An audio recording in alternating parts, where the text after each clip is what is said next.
Now applying divergence to equation number 4, that means mu naught j, and we have taken del dot to each side. Now we have to see what will be happened. Now in the left hand side, that is 0, because divergence of curl is 0, that is a law. The right hand side is 0 for steady currents, that is del dot j is equal to 0. If left side is 0, so right side would always be 0. In electrodynamics, from conservation of charge, we know a lot of theory about the conservation of charge that cannot be 0. What is conservation? That means charge always be stored. It can't be destroyed, it can't be produced either.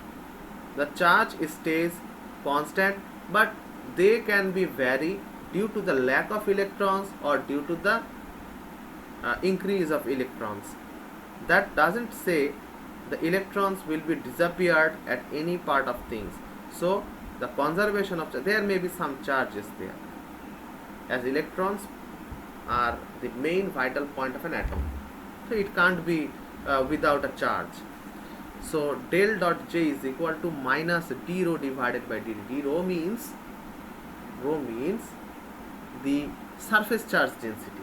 That means the surface charge density that is gonna be, you can say, some point of view, that is the time varying surface charge density, and minus sign is for the same, the Lenge's law, as the thing that created it opposes.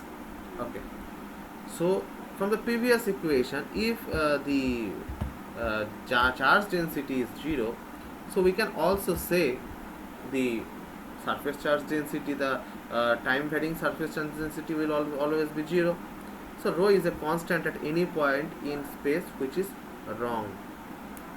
Rho is constant at any point in space, which is wrong. It can't be constant, it may vary. Okay, now the next part,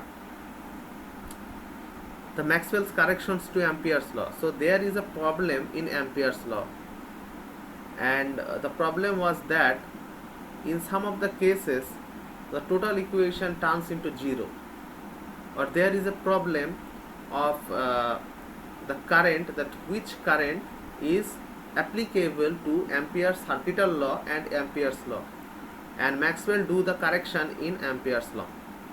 What is the correction? First of all, we know that del dot E, that means the Gauss's law, this is rho divided by epsilon naught. Just get the epsilon here and take the rho out of it. Stay the rho there. Okay, this is the equation that we get from Gauss's law. Now taking